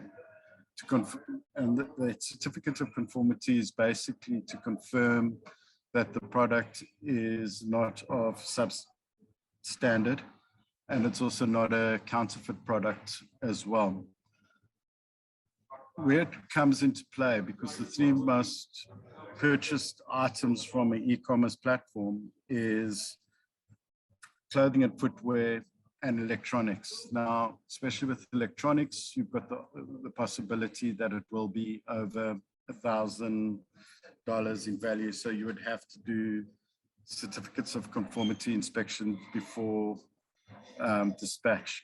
The other issue within customs is the fact that a lot of customs within Africa are still operating from a manual system, whereby the courier company goes to customs with a file for the transaction, and you're relying on a customs official to interpret the product and assign a tariff code to it. So what the impact of that is that I know a lot of e-commerce platforms like to, within the shopping basket, besides the charging of the product and the freight costs, is also to charge the custom charges.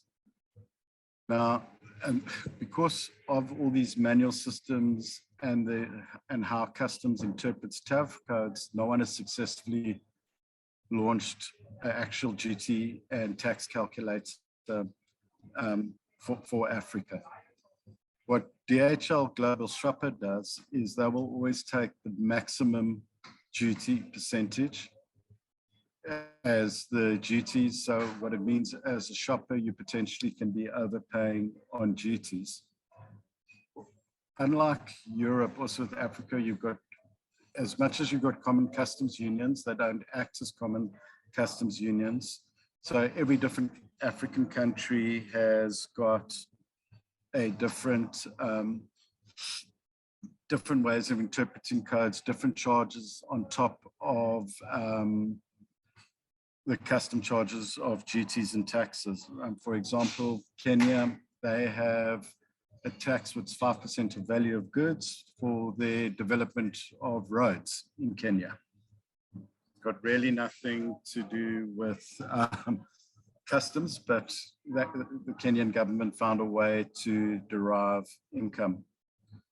The other huge challenge with customs, and I know from an e-commerce point of view, is often guys are committing to delivery turnarounds between 5 to 7 working days.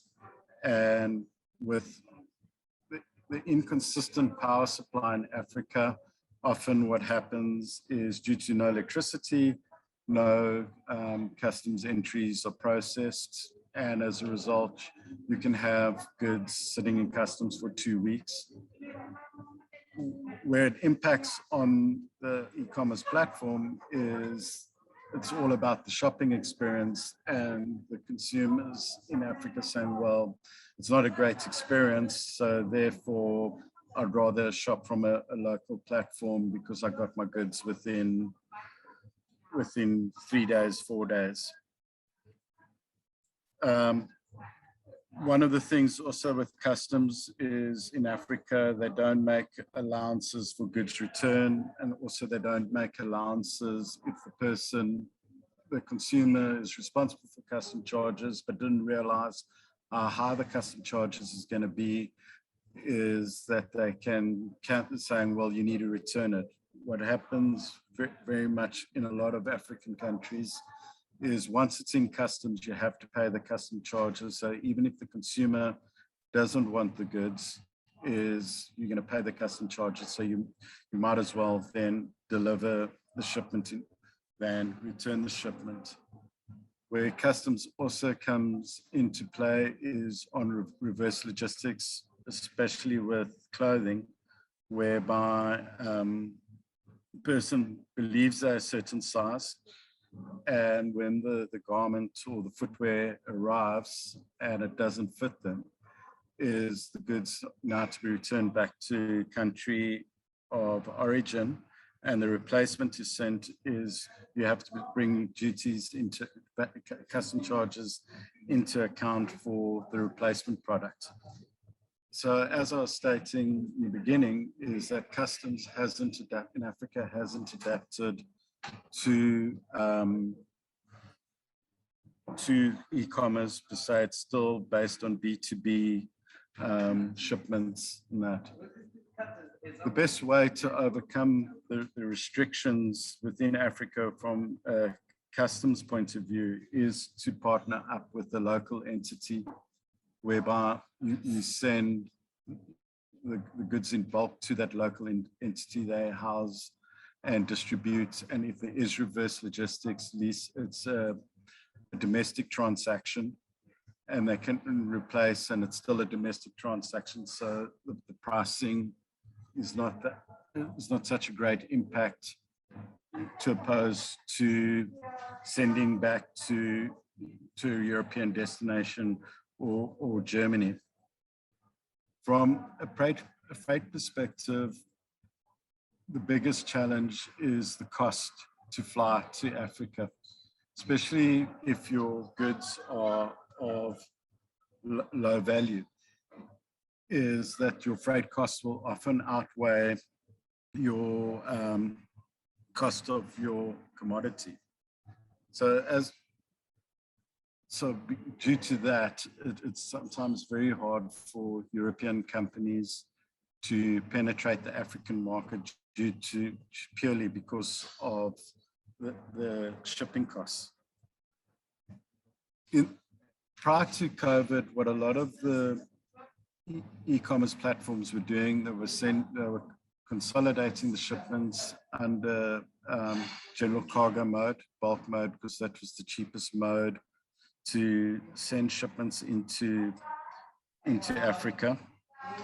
Biggest issue is because of the different customs unions, sort of thing, like in South Africa, if the shipment was sent general cargo mode, is what would catch up on the charges and make the charges exorbitant is that you can't do individual house. So as you can see, how often we have power outages for 2.5 hours, sometimes up to 6 hours a day, even in South Africa. So when that happens is then customs doesn't operate. So even if you're in the middle of a customs entry, you would have to begin again when the power comes back on. It's all as well that we have generators that we can carry on, but to get release from customs, they're not necessarily operating that way. In some of the other African countries, what is not as developed as South Africa, you could go days without any power. So it is a challenge from that perspective. And look, unfortunately, there's no real solution to that. So as I was saying, is the best option is to find a local distributor, because it does, by bringing it in bulk, it's therefore you're not doing multiple house air labels to a master, you're just clearing on the master. And from there, that your local distributor can recover the custom charges. And also from a delivery and reverse logistics point of view, it is cheaper than sending from Europe into Africa as individual house air labels. For example, what we do for one of our big cell phone distributors in South Africa, they have expanded their businesses to our neighboring states, Botswana, Lesotho, Namibia, Swaziland. By finding them a local distributor within those regions and by consolidating the orders from South Africa into those regions and then breaking down the orders into individual, we saved them approximately 25% on costs. So it's definitely the way to go, because your biggest challenge if you don't go that route of having a local distributor is you're going to be picking up the reverse logistics plus the custom charges as well. With most of Africa being very rural and very few urban centers, it's a huge challenge for the freight companies to deliver to these rural areas, because there's no street names or anything like that. And often when you do get hold of the consumer, they'll say, well, leave it at the post office or the bus station, and I will collect from there. Within a South African context, yes, we do have a lot of pickup and drop-off points. It's very cost effective, and it does drive down the delivery costs, especially in South Africa. So within the current environment, we currently have 3,500 pickup and drop-off points in South Africa. And by the end of the year, we'll have a further 1,000 more pickup and drop-off points across South Africa. Where in comparison to Kenya, in Kenya, we only have 10 pickup and drop-off points, with the majority of them being in Nairobi. Mombasa, there's only 2. One of the big inefficiencies, I know a lot of the e-commerce guys like to use postal services to drive the price down on their distribution costs, is that in Africa, we have very inefficient postal services due to many reasons, and I won't go into those reasons, but it is a reality. So the courier costs do price the product out compared to, like, if in the UK, whereby the e-commerce guys really make use of rail mail services. Also, because how vast Africa is that, and with road infrastructure not the same as European road infrastructure, it can take days from, like, say, Nairobi to Mombasa. And also the cost to get from Nairobi to Mombasa. So often what the local couriers do, they merely put the consolidation bag onto a bus, and one of their staff members fetches it from the bus station. And so it does expose to pilferage of the shipments, even the shipments going missing entirely. So there are security risks as well. But e-commerce is growing. You know, I think, as I stated, because the increase in the middle class and infrastructures will improve, and that Africa will get on the same level within as Europe and the US. One of what I didn't mention with customs as well is that because we don't use the same harmonized tariff codes as Europe, where, for example, t-shirts can attract 4 different possible tariff codes. We'll use the harmonized tariff code to identify that it is clothing, but the tariff codes comes in what's the product made out of, is it handmade, is it a blend, and that also determines the different tariff codes, and that is why no one has successfully created a efficient duty calculator for online shopping in Africa. Like I said as well, the reverse logistics is always a problem, because as ASOS quickly discovered, initially, if the consumer wasn't happy, I return it at our cost, and especially with sizing, and that the reverse logistics bill was bigger than the normal logistics bill back to the UK.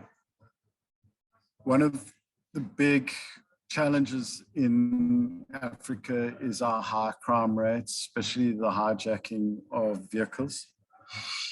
So as a result, is unless the customer, as the customer being the platform taking out insurance with us, is that as logistics industry, we offer minimum liability. So if a vehicle is hijacked with product on, we'll not pay for the replacement of the stock. So often that lies with the e-commerce platform to carry those costs to replace stock on missing. Within South Africa is that we do have live track and trace. We're also handheld devices with geoplotting. And so there we are on par with the rest of the world. But when you come to the rest of Africa, is that only like a major center like Lagos and Nigeria would the drivers have handheld devices for live tracking. What generally happens in the outlying areas is they will still deliver with a waybill, obtain the signed POD, and when they return back to Nairobi, does that POD is captured.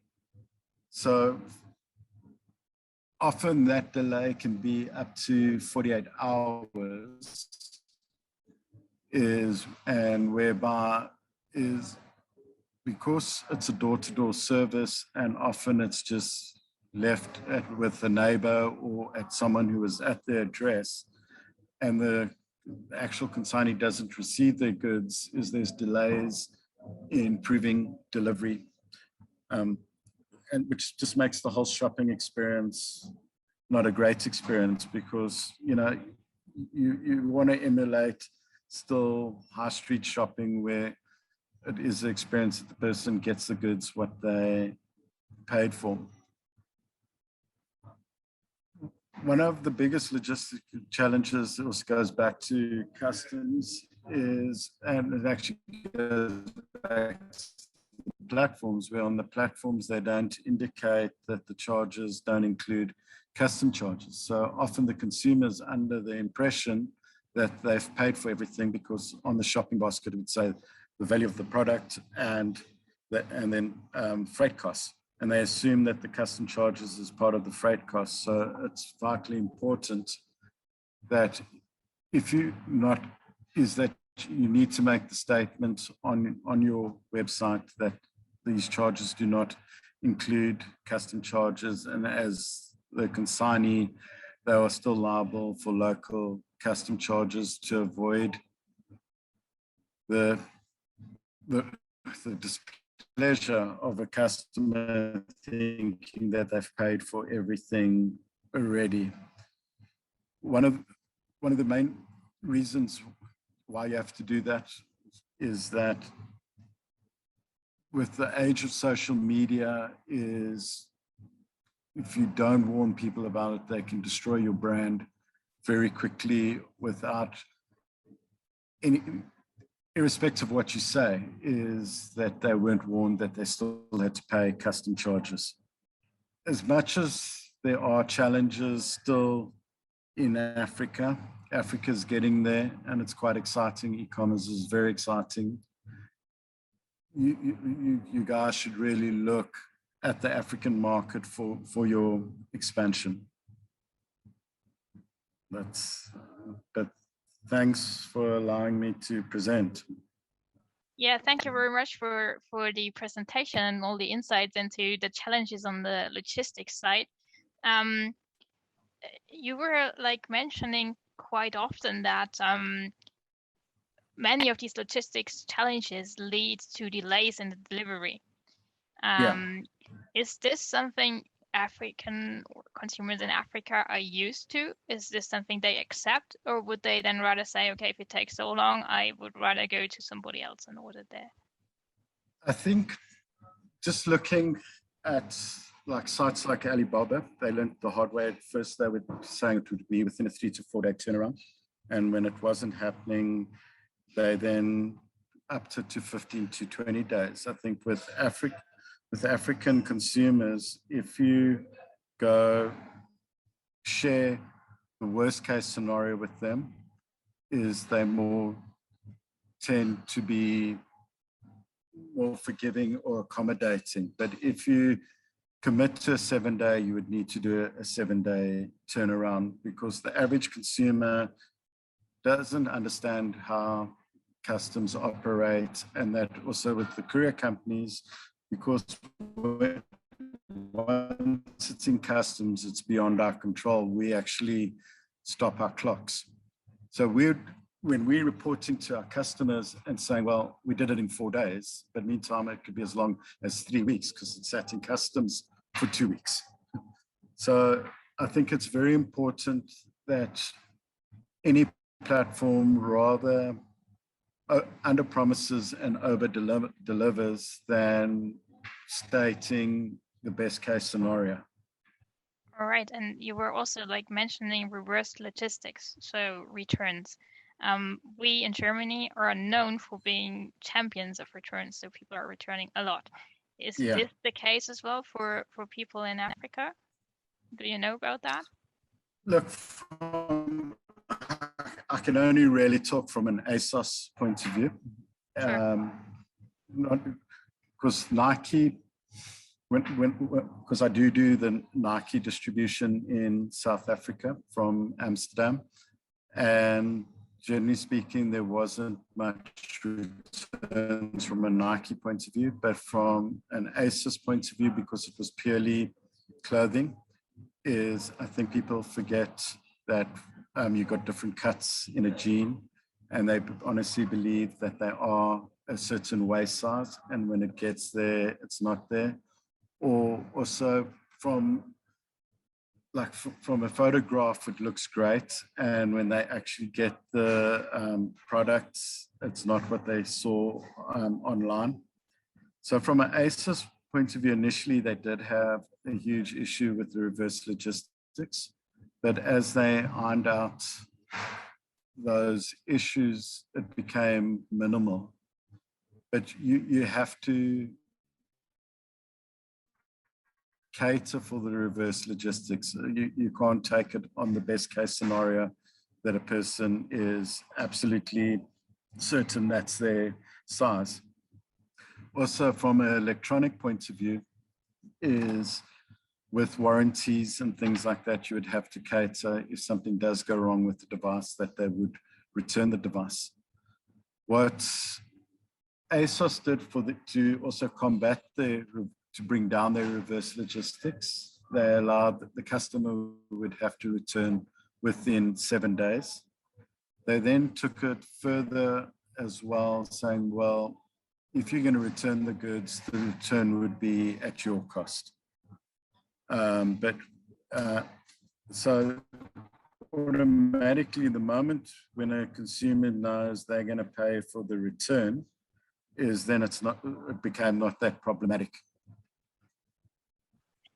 All right, and maybe we can summarize your presentation a bit and just give an example. So if we imagine now we are a seller based in Berlin, we want to ship a pair of shoes to a consumer in, let's say, Accra in Ghana. How do we, approach this? What do we have to take in mind? And like with which partners do we have to work together to get this done? Well, just about, Ghana is a major market, is that you could basically work with any courier who is servicing Africa. I think if I was the platform, the questions, what I would ask is, what is the visibility of my shipments? Because transparency, I think, is the secret to any e-commerce platform. And with transparency it's what IT platforms have you got to interface. With us in South Africa, with e-commerce platforms, what we deal with, we totally interfaced from pick, pack to distribution to delivery, where it's not a question whereby the platform saying, well, these are couriers, go onto their website to track your shipment. Is we pushing back the data straight into their platforms. From their platforms, they're doing updates about the status of the shipment. We even go to the extent when the driver is 20 minutes away from the delivery point, that a text message or an email is sent to say that the driver is 20 minutes. If I was a platform in Europe, I'd find out what sort of technology the courier's got, and will they be able to do a very similar offering to what's in Europe as far as courier offerings go. And look, like I said, there's many companies who can offer that to the best extent in Africa. South Africa is a total different market to the rest of Africa, and it's not because I'm South African, is that we do have very much first world infrastructures in South Africa so that we can support global trends. Okay, great. And you, described a lot of challenges. You also told us about potential solutions, and you were saying that still, or despite all these challenges, it's really worth to consider Africa as a market, or African countries as a market for e-commerce, and that this is a growing market. Do you have any predictions that in the future it will get better with all these challenges, that they might be overcome, and that the e-commerce markets are really taking up on the continent? Well, the prediction is that by 2025, that the e-commerce market in Africa will be worth $52.5 billion. It's currently worth around about $37 billion. From a South African perspective, customs are slowly but surely starting to engage with is how can they make it more effective from their point of view to handle e-commerce. So I think there's small strides coming in, that the fact that certain of the African customs are prepared to engage, because understanding that e-commerce is not going to go away. From also, I have to believe as well, while it's worthwhile dealing with Africa as well, is that the fact that we've got the second youngest population in the world. And so, and as technology develops and everything like that, the new generation will demand excellence in that aspect, and saying, well, online shopping is the way to go. So I think everything is leading more towards the positive than the negative for growth with e-commerce in Africa. All right, so this is a very interesting outlook, and also positive one, I think. And on this positive note, I would like to conclude this meeting and your presentation.